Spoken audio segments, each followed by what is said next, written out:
Comics Plus, what's going on? My name is Akasan, and we are just 2 days away from 19 inches of Venom. Okay, sorry, I'll stop.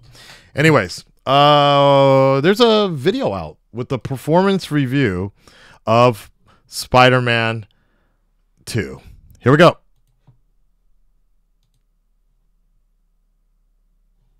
Two days, boys. I bought a whole new monitor for this shit, so this performance better be amazing. Not you. You have no idea. You have no idea. Peter Parker was never the popular kid, but once he hit the web, he was thrust into hero status. Art imitates life, with developers Insomniac granted the license to make their 2018 Spider-Man game, catapulting them into the AAA space and first place in worldwide PlayStation studios. Boomeranging back and continuing to push the PlayStation 5 with a bustling metropolis, bad guys aplenty, some of the best ray tracing on consoles, really 120 FPS and VRR support. Is there more Venom in this set? Wait. Tracing on consoles, 120 FPS and VRR support. What is VRR? Does anybody know what? Yeah, we ended up getting that, the cheapest one, but it'll be arriving tomorrow, and we're looking forward to it. I hope. Variable refresh rate. Okay, there you go. There you go. Now the lighting is better in here. Let's go. Is there more Venom in this second box? You have no idea. Spider-Man 2 swings onto PS5 in the second Insomniac exclusive. The shackles are off on the technological baseline with no PS4 version to support. Thank God. Yeah, I'm gonna put that in full HD real quick. More than 2 times the previous. Let's take a look. With you able to literally fly around. But why is Mary Jane so ugly? Miles by name and by nature, he can now catapult himself cannonball style through the skies like Sonic the Hedgehog, with it never causing issues on the PS5's blistering memory. I'm iffy on that. I'm a little so on that. Building and pedestrian density. The hustle and bustle of the Big Apple has increased with more dynamic NPC AI, reactive crowds, and even extended areas into Brooklyn and Queens. Brooklyn! Been a key improvement over the prior games, with full geometric he can swim. Surface bodies now morphing and wrapping around boats and characters, playing a bigger role in the city interactions, your traversal. Yo, can I say probably the best thing they ever did was just ditch the PlayStation 4. Like, unfortunately, I think more developers need to just do that. Like, and I know it sucks if you don't have a PS5 at this point, but you know, I'm like, for me, I feel like if you weren't about that PS5 life way back when, anyways, like, I guess what I'm trying to say is, like, I know a few people that have not bought certain games anyways, are like, I've been talking about Spider-Man 2, and they're like, oh man, this looks really cool, right? And I show them something, and they didn't even know that the Spider-Man 1 came out on PS4. So I kind of feel like, I'm like, it's cool at this point. Like, make some PS5 exclusive stuff. Make it worth it, right? I want stop dusting off my PS5. Let's go. Exactly. And even some key set pieces. Well, if I borrow this? Ray tracing wow. not only improved whoa and materials increased. Yo, I thought that shit was real. But they're also integral to the art design, as both now have them enabled. Those same water bodies now use a mix of ray tracing and cube maps rather than the old SSR solution prior. The stochastic distribution of water matches the needs of noisy. Look how nasty Peter looks. Or I think that's Peter, right? Look how nasty he looks in, like, the way that you can see, like, all the veins of the symbiote, and it looks so alien, dude. Let's go. The RT passes well, and it amplifies water quality significantly over the Many of the updates we saw in that remaster return here, such as the AI-generated muscle deformation system, which significantly increases suit animations and provides more human shapes and tension. Also a key aspect for the Venom morphing powers, and this remains a consistently... Is that Thor? It looks like Thor. Impressive effects and combat skills throughout your play. Yes. Animation remains phenomenal with both gameplay and style in perfect symbiosis. The wealth of moves, swings, swoops, and strikes really mix the comic book style and movie quality seamlessly, mixed with excellent lighting, Whoa! and cinematography, mixing up bokeh depth of field. Yo, James, great job. Combat with a If he worked on it.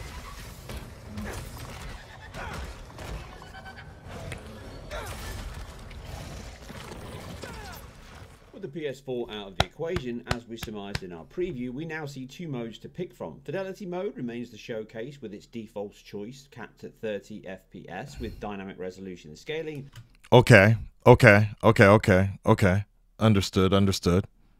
Often being close to that level, but a counted low of 3200 by 1800p. It is reconstructed using Insomniac's own temporal injection AA.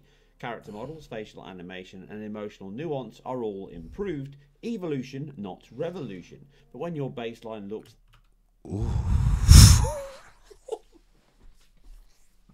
Bro. I ain't about to say it, bro. Oh my god.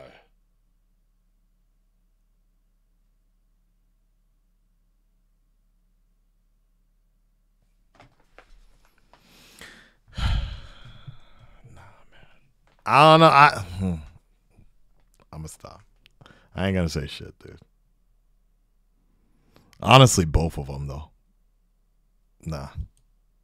This good, you're in no dire need. Insomniac's own hair spline technology has been improved far more, though, with Peter and Miles' hair having more bounce and body than a Baywatch episode, but MJ is the star of the show, with her hair volume and physics being amongst the best.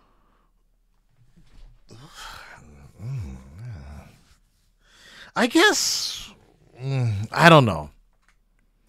I guess the way I look at it is like, unfortunately for me, like the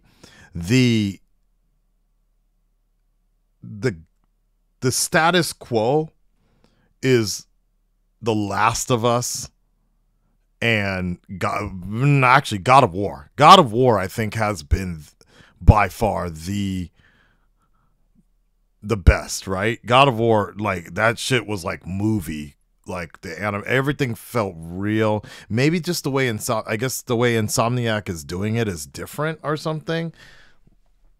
Is it motion I don't. They don't look real, and like I don't know. She looks like. No, it's not even her, dude. But no, yeah, I know exactly what you're talking about. That one story with Cher called Mask, the Elephant Man. Like, it's not even her. Like, all of them kind of just, I don't know. Man, I don't know, man. I don't know. Maybe none of this will make a difference later, but I just always feel like the gold standard was God of War and the way their movies played out, right? And their cutscenes played out. But I also felt Last of Us 1 and 2 were pretty strong in terms of the acting and all that. So I don't know. What. It's okay. I guess. Whatever. But MJ is the star of the show, with her hair volume and physics being amongst the best in the game. Various...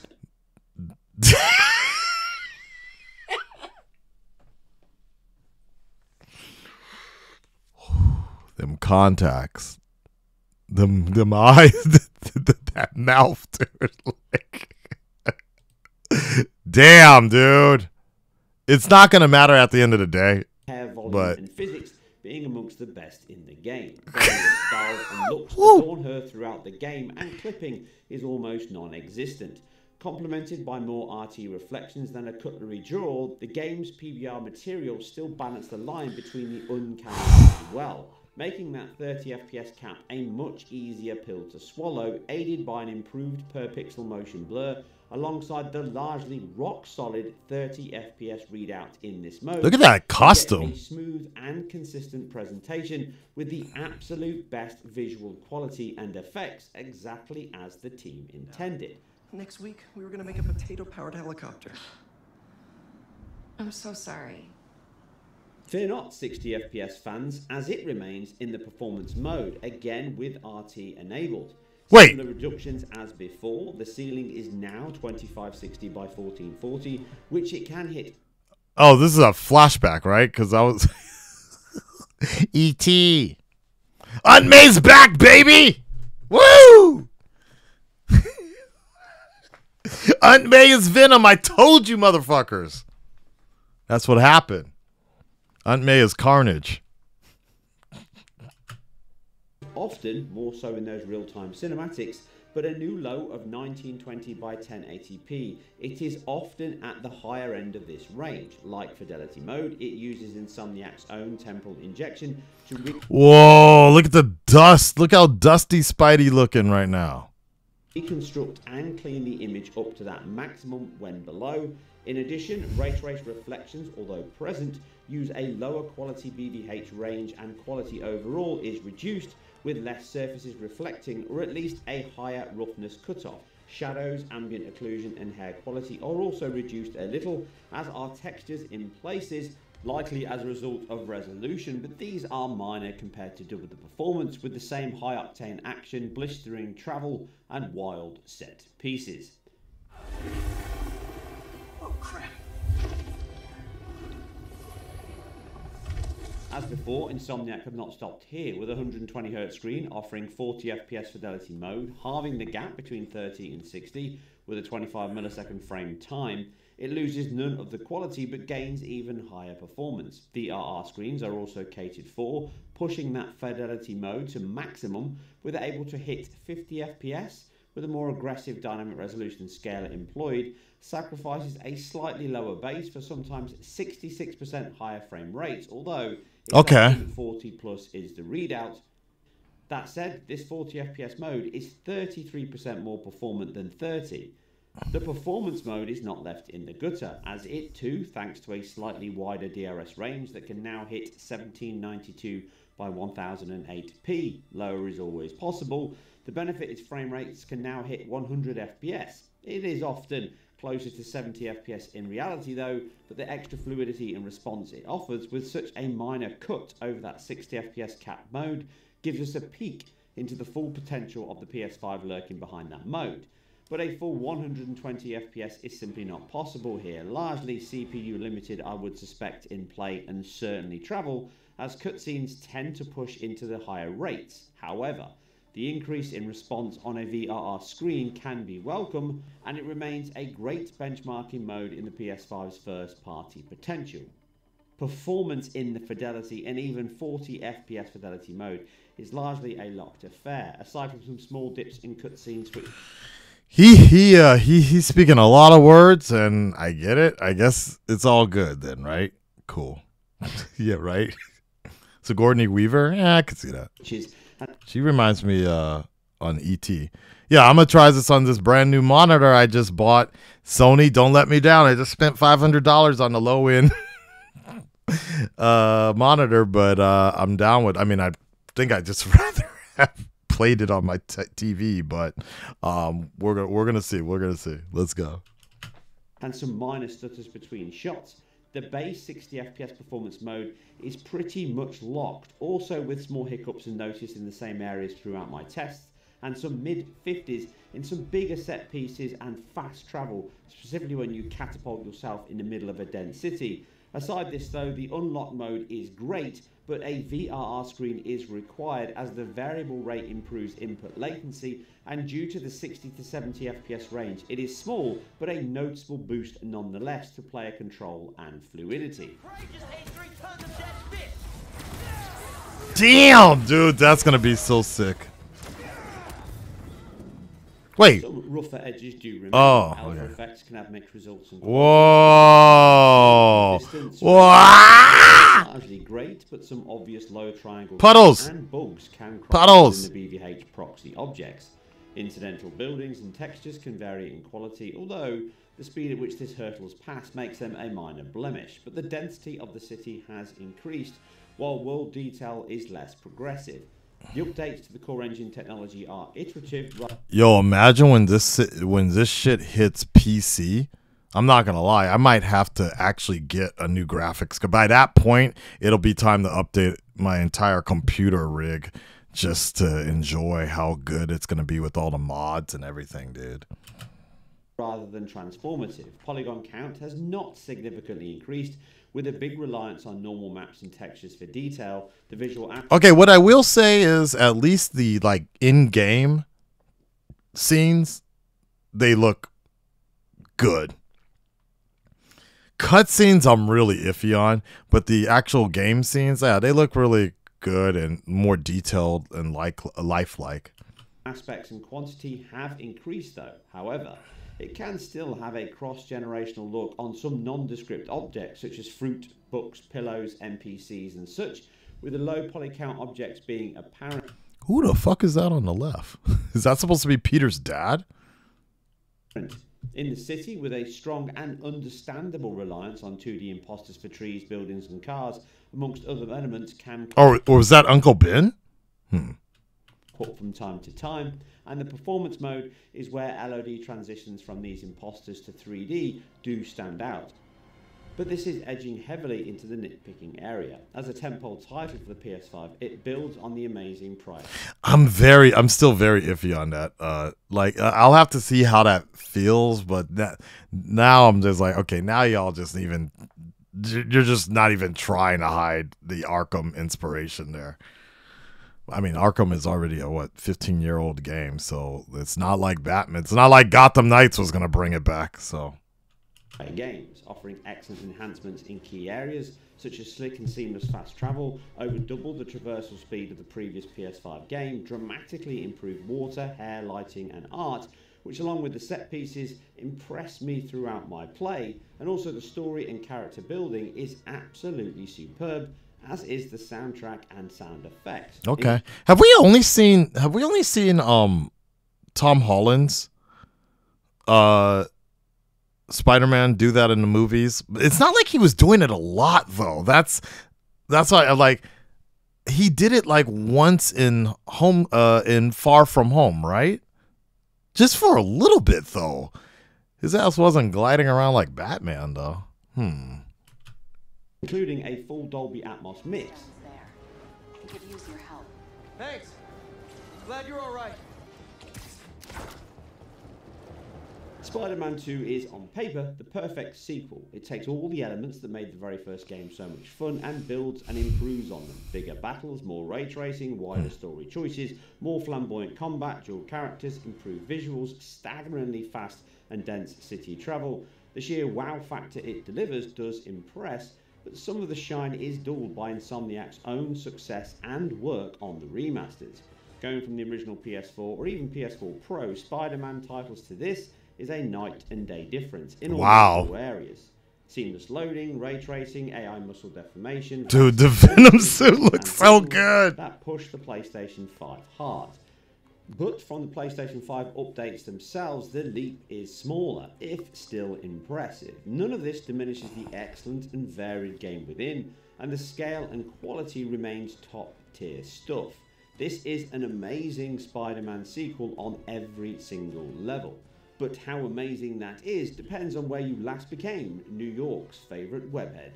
And that's it for the deep dive into game technology, performance, and web related. All right. If you like what we do here on IGN Performance Reviews, keep it IGN.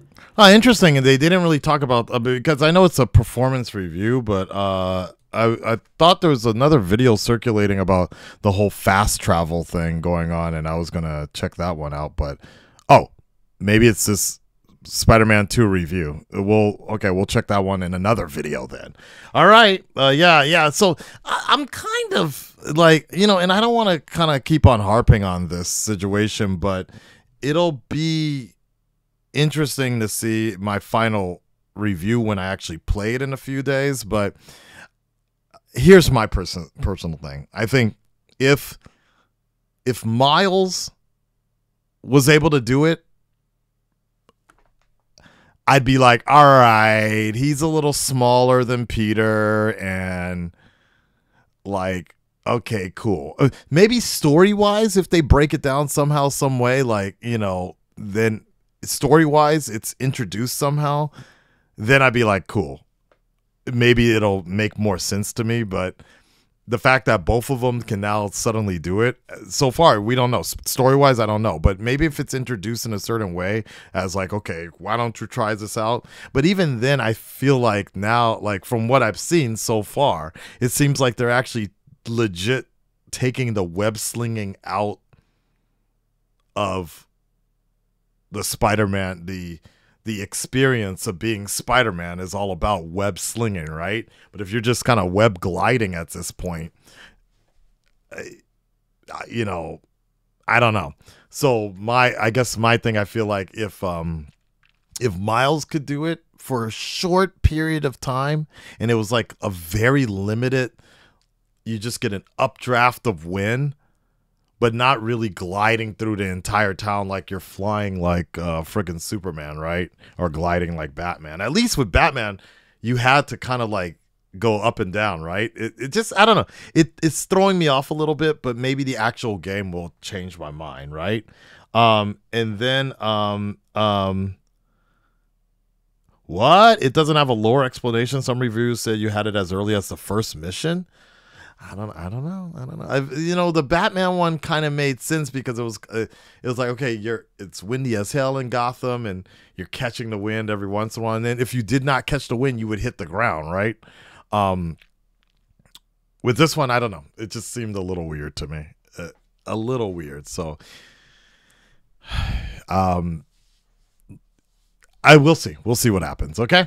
Red Nation, stand up, speak up. Let me know what you guys think. I'm not checking comments right now on anything Spider-Man related at this moment in time, but make sure you join me on Twitch on Friday when we'll be unboxing 19 inches of Venom, baby. And we'll talk to you soon. We're out. Peace. Bye-bye.